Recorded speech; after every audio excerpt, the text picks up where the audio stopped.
मन उसको देख के आपका भी कलेजा कांप जाएगा कि बेचारा सवेर में यहाँ पर आप अगर सवेर में आते तो सैकड़ों कुदाली वाले मजदूर मायूस होकर लौट जा रहे हैं। हमारे सांसद रूढ़ी जी हैं, उनको भी वो तजुब नीतीश जी नहीं देते हैं। किसी का सुनते ही नहीं, नीतीश कुमार जी मनमानी किए।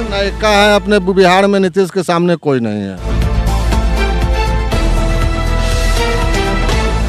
यहाँ पे जो स्थानीय नागरिक है हमें लेकर आए कि भैया चलिए थोड़ा कुछ हम दिखाते हैं। तो हम देखकर पहला सवाल मेरा यही है कि ये खंडहर दिखाने क्यों ले आए भैया, क्या है ये खंडहर? कृषि विभाग का यह पंडाल है मेले का। अच्छा। मुख्य जहाँ से पूरे बिहार में कृषि के बनिस्पत संदेश जाता था, अभी उसका यह हाल है जो आपके सामने है। यही वो जगह है जहाँ से कृषि के लिए पूरे बिहार में संदेश जाता था। पूरे बिहार में संदेश जाता था कृषि के लिए। अभी उसका ये हाल है, चारों तरफ इसके कृषि के संबंधित ही सारा माने स्टॉल लगता था। उससे माने जितने भी पब्लिक आते थे इसमें आकर घूमकर अपना इसमें खाद बीज खरीद कर यहाँ से ले जाते थे, अपना खेती बाड़ी का काम करते थे। कृषि के बारे में जो लोग बताते हैं कि सोनपुर मेला में जाइएगा तो सभी जानकारी मिलेगी, यही वो जगह? यही वो जगह मुख्य जगह। इतना बुरा हाल कैसे हो गया? अभी सरकार के द्वारा हुआ, का यहाँ पब्लिक सरकार के आशीर्वाद के वजह से के द्वारा हुआ, सरकार के आशीर्वाद के द्वारा ही हुआ ऐसा। ऊख का पौधा लगता था। किस चीज का? ऊख का चारों तरफ। धान का जैसे बीज जो आता था तो जनता लोग ले जाते थे, और बीज जो होता है खेत बोने के लिए गेहूँ वहूँ, ये लोग अठी वाला खेती वाला वो लोग अपना खरीद के लोग ले जाते। क्या कह रहे हैं? यहाँ सस्ते दर पर बीज मिलता था, बीज खरीद के लोग किसान लोग ले जाते थे। खाद मिलता था यहाँ सस्ते दर पे कि माने सरकार का रेट में चलिए गेहूं का बीज मिला सस्ते दर पे, मक्के का मिला, उसके बाद से खाद मिला, वहाँ खरीद के लोग ले जाते थे। अपना किसान लोग पूरे बिहार के किसान यहाँ आकर खरीद के ले जाते थे। कोई एक सोनपुर का ही नहीं, को पूरे बिहार के जितने भी माने आए मेला में घूमने, वो अपना खरीद के ले गए। स्नान करने भी आए, फिर 2 दिन के बाद आए, फिर यहाँ से अपना खरीद के ले गए। ट्रैक्टर खरीदते थे इसी पंडाल से, यहीं से ट्रैक्टर बिकता था। कैलकुलेटर मशीन में जो आता है वो मशीन खरीदते थे। फिर उसके बाद से वो क्या होता है दौनी करने वाला, वो मशीन खरीदते थे। नाना प्रकार के मशीन यहाँ पर, मशरूम का भी उस आदि में लगता था। माने कृषि के बनस्पत जितने भी चीज़ थे वहाँ यहाँ से उसका प्रचार होता था। उसका यह हाल है। यहाँ पे जो है किसान सिर्फ सोनपुर हाजीपुर के ही नहीं, मैं एक बार फिर से कह रहा हूँ कि पूरे बिहार के किसान यहाँ पे आते थे, उन्हें संदेश दिया जाता था। यही सोनपुर का धरती है जहाँ से पूरे बिहार के किसानों को संदेश दिया जाता था, कुछ सीखने को मिलता था या फिर बताया जाता था, जानकारी मिलती थी, इसी धरती से जानकारी मिलती थी।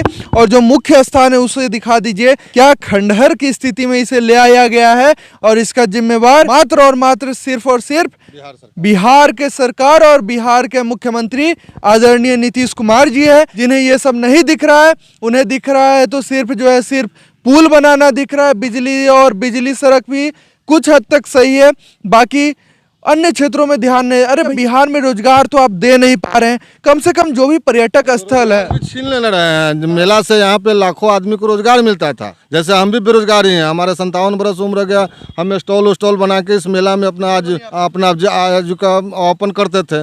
वो भी 2 साल से बंद कर दिए, वो भी बंद है। हम लोगों को तो भुखमरी के ओर ले गए हैं। क्या कब बताएं सरकार के विषय में, सरकार का यही हाल है। अच्छा ये बताइए, सब लोग तो उनके विरोध में, फिर वो जीत कैसे जाते हैं? यहाँ से तो नहीं जीत सकते हैं कभी। हम लोग लालू यादव के फिर भी तो सांसद जो है बीजेपी के बन जाते हैं। देखिए माने हम लोग यहाँ पर माने राष्ट्रीय स्तर पर हम लोग हैं बीजेपी को, नरेंद्र मोदी के, नीतीश कुमार जी को नहीं चाहते। नीतीश जी को नहीं चाहते। अगर आप बीजेपी को दिए हैं तो भैया बीजेपी के जो सांसद वो भी चाह रहे हैं कि मेला लगे। लेकिन वो क्या ऊपर अपना वो अति किए, अभी तक उनके विषय में भी उनका भी माने नहीं करते हैं। हमारे सांसद रूढ़ी जी हैं, उनको भी वो तजुब नीतीश जी नहीं देते हैं। किसी का सुनते ही नहीं, नीतीश कुमार जी मनमानी किए। का है अपने बिहार में नीतीश के सामने कोई नहीं है। नीतीश कुमार जी, ये जो आपके बारे में हल्ला मचा हुआ है कि आप अपने मंत्री का सुनते, आप अपने माननीय सांसद का नहीं सुनते, आप अपने विधायक का नहीं सुनते, तो जनता का क्या सुनिएगा? अपने सिर्फ 2-4 चमचों का सुनकर सरकार नहीं चलता है। लोग आपसे खुश नहीं है। यहाँ पे जो है आप किसान विरोधी काम कर रहे हैं, मजदूर विरोधी काम कर रहे हैं, बिजनेसमैन के विरोध में काम कर रहे हैं, बच्चों के विरोध में काम कर रहे हैं, युवाओं के विरोध में काम कर रहे हैं। ना शिक्षा बढ़िया है, ना स्वास्थ्य बढ़िया है, तो आप बढ़िया कर क्या रहे हैं? सिर्फ ढकोसला कर रहे हैं। ऐसे नहीं चलेगा। हमारे बिहार के युवा जागरूक हो गए हैं और वो चाहते हैं कि आप लोगों का रोजगार, तो लोगों को तो देते नहीं है रोजगार, कम से कम उनका रोजगार छीनिए तो भैया। यहाँ पे लगभग कितने लोगों को रोजगार मिलता था भैया? मोटी समझ है कि 1000 आदमी का रोजगार मिलता था। हजार से ज्यादा मिलता लाखों होगा। आदमी को लाखों आदमी का रोजगार है। आज- अब मेरठ का दुकानदार सब आए हुए हैं, बेचारा ऐसे ही रखे हुए हैं।